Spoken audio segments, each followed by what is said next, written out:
wabarakatuh. Jumpa lagi sama Bawaslu di podcast Bawaslu Jateng edisi yang kesekian kali ya, udah beratus-ratus.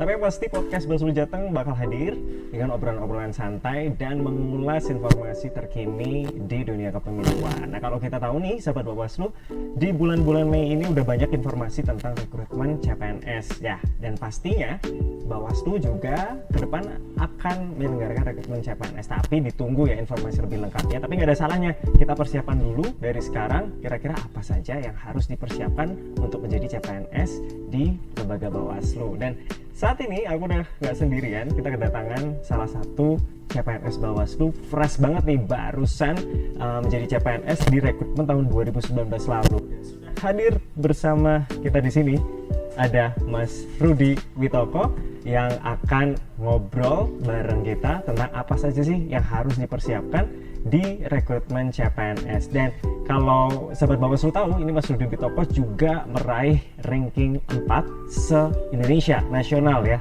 meraih nilai tertinggi ya, luar biasa. Nah, kelihatan kan nih, nah tuh. Halo. Salam kenal. Apa kabar Mas Rudi? Baik ya. ya. Oke, ini nggak apa-apa nih. Jadi ceritanya nih, sahabat Bawaslu lagi kerja, ya kan? Lagi kerja. Tadi aku todong buat Mas ngobrol yuk bentar tentang persiapan CPNS 2000. Oke, nah, siap. Mas Rudi, ini kan Mas Rudi kan formasi CPNS tahun 2019. Mendaftarkan diri untuk formasi 2019 formasinya apa? Analis barang milik negara. Analis barang milik negara. Berarti dulu lulusan jurusan matematika dari UNES Semarang. Oke. Berarti memang dulu formasinya analis BMN tapi ada jurusan matematika waktu itu. Oke. Mas Rudi, ceritain dong ke sahabat Bawaslu, ke saya juga, ke semua nanti yang nonton nih ya. Karena kan ini lagi hype banget nih informasinya bahwa sebentar lagi tahun 2021 ini nggak hanya CPNS saja tapi ada P3K. Tapi nggak tahu untuk nanti formasi ke depan Bawaslu apakah CPNS atau P3K ataukah keduanya. Gak apa-apa, itu nanti informasi yang bisa kita ikuti terus berlangsungnya update informasi ke depan. Tapi nggak ada salahnya kita buat persiapan ya dari sekarang. Ceritain dong Mas ke sahabat Bawaslu, apa saja yang harus disiapkan ya mulai dari sekarang. Apa saja yang hal-hal penting, hal-hal krusial yang apa sih yang harus dipersiapkan supaya bisa lolos nih tahap SKD dulu deh. Oke. Kalau tahap SKD kan ada 3 materi ya Mas Yusuf. Ada TWK, tes wawasan kebangsaan, ada TIU, tes intelijensi umum, ada TKP, tes kepribadian. Jadi memang kita perlu persiapan jauh-jauh hari. Tidak misalkan kita mau tes, biasanya kalau orang-orang mau tes itu kan kayak orang perang tapi langsung bertempur itu SKS gitu ya. SKS ya. Jadi kalau menurut saya memang kalau mau tes itu memang kita harus punya senjata dulu ya. Jadi jauh-jauh hari kita persiapkan seperti TWK-nya bagaimana, TU-nya seperti apa, TKP-nya bagaimana. Jadi kita mungkin punya gambaran apa yang ke depan yang kita hadapi kayak gitu mungkin Mas Yusuf ini ya. Jadi kalau kemarin saya sering kalau untuk SKD saya belajarnya mungkin dari buku-buku itu ya Mas ya. Jadi kemarin saya beli buku 2 paket 3 paket itu Mas Yusuf. Yang itu beli paket ayam goreng kan ya, paket buku ya. Paket buku ya. Jadi bukunya yang tebal-tebal gini itu saya habis tuh berarti satu-satu. Jadi tiap malam mungkin baca sedikit berapa halaman gitu. Jadi tiap ini tapi rutin gitu Mas. Jadi kebetulan saya kemarin ikut yang 2018 jadi sempat belajar juga itu ya Mas. Jadi ketika 2019 kalau tes lagi jadi masih sedikit ingat yang kemarin-kemarin itu yang sebelum-sebelumnya. Mungkin itu Mas Yusuf yang ini ya, yang persiapan ya. Jadi tidak dari jauh hari ya. Nggak boleh SKS. Misalkan kita udah daftar nih, daftar ya kan, udah menentukan pilihan entah nanti di mana. Tapi harapannya kan sahabat Bawaslu pengennya di Bawaslu lah ya, menjadi abdi negara di Bawaslu. Nah, harus persiapan dari lama sejak dini. Nah, kemudian juga membaca literasi buku-buku gitu ya Mas ya, yang rutin harus dipelajari gitu. Nah, kalau kita tadi Mas Rudi sempat singgung nih, ada 3 ya kan, TWK, TIU sama TKP. Nah, kasih tahu dong ke sahabat Bawaslu yang nantinya ingin mendaftarkan diri ke Bawaslu, apa sih rambu-rambu yang harus, kalau misalkan TIU nih ya, kamu harus kuatin nih di hitung-hitungannya seperti apa. Terus TKP itu harus yang seperti apa sih? Kita harus jujur sama diri kita harus memposisikan diri kita seperti apa ketika ngerjain TKP. Terus kemudian kalau TWK nih, karena kan banyak banget tuh ya kan materi-materi sejarah kayak gitu. Nah itu kasih dong tips triknya tuh gimana biar mereka pun gampang gitu memahaminya. Kalau terkait dengan TWK itu memang kita kan belajar mengenai wawasan kebangsaan. Jadi ada Undang-Undang Dasar, ada Pancasila, ada sejarahnya proklamasi dan bagaimana ininya apa itu terkait dengan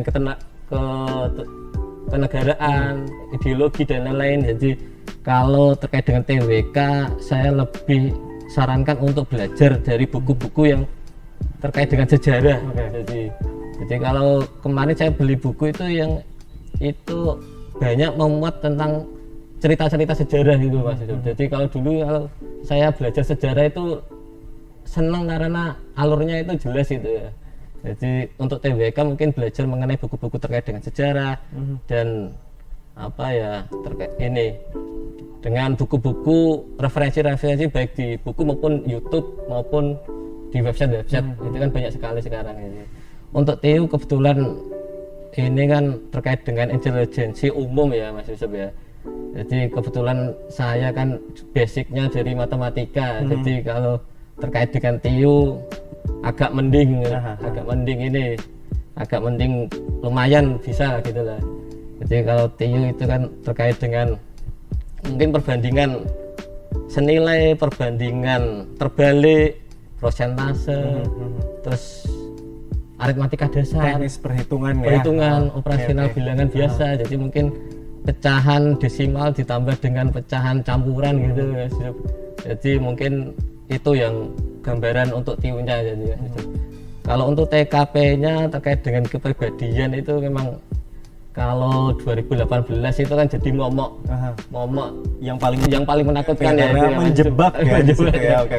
Jadi bagaimana kita bersikap sebagai ini ya pribadi ya Mas Yusuf ya.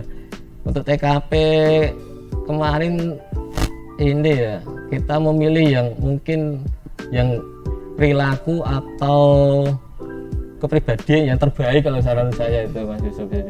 Jadi dan kita harus fokus terhadap soalnya. Kadang kita di soal untuk TKP kan posisi kita sebagai apa itu yang memang sebagai kunci untuk penyelesaian TKP-nya itu mungkin Mas Yusuf itu. Oke, ketika kita nanti mungkin di soalnya itu sebagai pemimpin, kita memposisikan diri sebagai pemimpin gitu ya. Iya, gitu. Oke, kalau misalkan ada yang posisi sebagai staff ya kita posisikan diri sebagai staff gitu ya. Jujur dengan apa yang tertuang di soal itu gitu. Oke, itu tadi clear tahapannya dari 3 item tes gitu ya. Hal-hal krusial yang harus dipelajari. Kalau TKP tadi harus bisa memposisikan diri. Kalau TU jelas hitung-hitungan ya, hitung-hitungan. Kalau TWK udah jelas tentang kenegaraan gitu ya. Sekarang Mas, ini kan soalnya 100 nih, ada 90 menit waktunya. Gimana caranya nih sahabat Bawaslu yang nanti pengen daftar biar bisa maksimal tuh dalam 90 menit itu? Itu ya. Jadi kalau ini di layar kan ada biasanya ada waktu ya yang itu ya. Jadi kita mungkin punya gambaran dari sebelum kita masuk ke ruangan tes, kita punya gambaran untuk TWK kita targetnya selesai berapa menit gitu ya. Untuk TU-nya kita selesai berapa menit, untuk TKP-nya berapa menit ya gitu ya. Kita persiapkan jauh-jauh hari. Untuk mengenai waktu mungkin yang sangat membantu itu kalau kita lebih sering untuk uji coba biasanya tryout ya. Jadi kita terbiasa dengan waktu pengerjaan selesainya ini harus 100 soal dengan waktunya 120 menit gitu ya. 120 ya? Oh ya 120. 120 100 menit atau 120? 120 ya? 120 Oke. 100 ya. Ya. 90 menit. 90 menit. 90 menit ya. 1 jam setengah ya? Ya. Soalnya 1 jam ya? Sudah lama itu. Oke. Berarti ada 100 soal dan dalam waktu 90 menit. Wow. Berarti 1 soal kan kemungkinan 1 menit kurang ya Mas. Kalau bisa memang disisakan waktu, bener nggak sih Mas? Ada yang Untuk itu, bilang iya. seperti itu Iya. dalam waktu 90 ini jangan dimaksimalin semua untuk kerjain soal, tetapi kalau bisa ada sisa waktu di akhir untuk kita bisa ngoreksi. Oh iya. Mas Rudi gitu juga nggak dulu tuh? Ya, kemarin masih ada sisa waktu, kebetulan kan mepet gitu ya. Jadi kebetulan ada 5 menit masih sisa, saya gunakan untuk koreksi yang mungkin pas kita mengerjakan di awal masih ragu ini. Jadi jadi biasanya kalau saya mengerjakan untuk kertas oret-oretannya itu saya tulis nomor yang ragu gitu ya. Oke. Jadi misalkan saya mengerjakan nomor 5 kok saya ragu, saya tulis itu berarti oh nomor 5 berarti saya ragu. Nanti ketika sudah selesai kok masih ada waktu sisa, berarti saya menuju ke nomor-nomor yang saya tulis tadi itu Mas Yusuf. Jadi yang ragu-ragu saya baca lagi gitu. Atau yang mungkin kosong, mungkin belum diisi ya itu saya ulangi lagi ketika ada waktu sisa itu.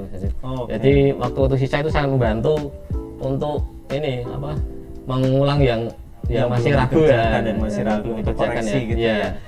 Mas Rudi dulu ngerjainnya gimana tuh sistematikanya? Apakah urut nih TWK, TIU, TKP ataukah TKP dulu deh gitu atau gimana tuh? Oh, kemarin urut ya saya. Urut ya? Iya. Oke. Jadi kebetulan itu kan ada yang teman tes duluan menyarankan kayak TKP dulu, ada yang TIU dulu. Gitu. Tapi kalau saya kebetulan saya urut itu Mas. Dari TWK, TIU ke TKP gitu. Oke, kalau itu mungkin kita kembalikan Pribadi, ke ini ya, kenyamanannya ya. Mana yang iya. kira-kira aku lebih nyaman ya itu yang diimplementasikan kayak Iya. misalkan aku lebih nyaman kalau misalkan aku ngerjain TKP dulu karena biar otaknya masih fresh gitu ya. Iya. Melihat kepribadian kan harus fresh. Jadi TKP dulu setelah itu TIU, TWK. Iya. Itu kembali ke kenyamanan pribadinya masing-masing ya masing, Mas iya. ya. Tapi satu hal penting nih kan, skor Mas Rudi itu kan 90 Wow. ya, SKD. 390 ya Kebetulan, SKD. ya. Kemudian di total dengan SKB. B Jadinya skornya 400. masih ingat nggak nih? 415. 415. Ya. Jadi itu posisinya 3 terbesar atau 4 Kalau terbesar? di SKD kebetulan untuk formasi saya kan 34 ya Mas Yusuf ya, untuk analis barang milik negara 34, berarti kalau lolos SKD diambil 3 kalinya berarti kan 102 ya Mas Yusuf ya. Untuk SKD saya peringkat 63 untuk SKD. Terus untuk SKB nya 415 digabung itu saya jadi ke peringkat 4 Mas. Ke peringkat 4 di secara nasional ya. Secara nasional, Luar biasa. ya. Dan ditempatkannya di Bawaslu Provinsi Jawa Tengah. Luar biasa. Terakhir nih Mas Rudi nih, Iya. saya pengen tanya. Ini nggak hanya Mas Rudi aja nih ya. Kita ada 2 narasumber nanti. iya. Tapi beda topiknya. Kalau ini trik-triknya tadi sahabat Bawaslu udah bisa nangkap semua ya. Oh, iya. Apa yang harus disiapin sih supaya dapat skor maksimal? Kenapa sih milih Bawaslu? last question. Kenapa tuh pilihannya Bawaslu? Padahal kan banyak tuh yang lain. Iya. Kebetulan ini gimana ya? Jadi kebetulan saya itu formasinya kan matematika Mas Yusuf. Jadi matematika itu kan termasuk langka. Jadi saya hampir ini kesempatan terakhir ini Mas Yusuf. The last Jadi opportunity ya, ya, kesempatan terakhir. jadi usia 35 itu ya baru bisa lolos ini kesempatan terakhir ini Mas Yusuf. Jadi Bawaslu kemarin itu saya kebetulan matematika yang paling banyak untuk formasi jurusan S1 matematika ada di Bawaslu Pak. Oke. Ya, jadi saya ikut yang di Bawaslu, kemudian bisa lolos masuk akhirnya, tapi nyaman akhirnya setelah masuk ini ya. Ya, cocok ya Cocok sama ya. jurusan yang dipelajari kemarin Iya. sama dunia pekerjaan yang saat ini digeluti di Bawaslu ya. Iya. Artinya ada kecocokan ya di Ada, situ iya. ya. Semoga sukses terus Mas Rudi, lancar Sukses juga untuk buat Mas pekerjaan-pekerjaannya. Maaf nih ganggu pekerjaannya ya. Nah, ini sahabat Bawaslu kita akan kembali berbincang sama staf CPNS juga baru angkatannya Mas iya. Rudi. Kita bakal kulik nih apa aja sih sebenarnya yang harus dipersiapkan di tes SKB. Kalau ini tadi kan udah tes SKD ya. Iya. Trik-triknya udah disampaikan semua dan catet tuh ya triknya dan kamu gunain waktu nantinya rekrutmen CPNS di tahun 2021. Thank you Mas Rudi. Thank you Mas Yusuf.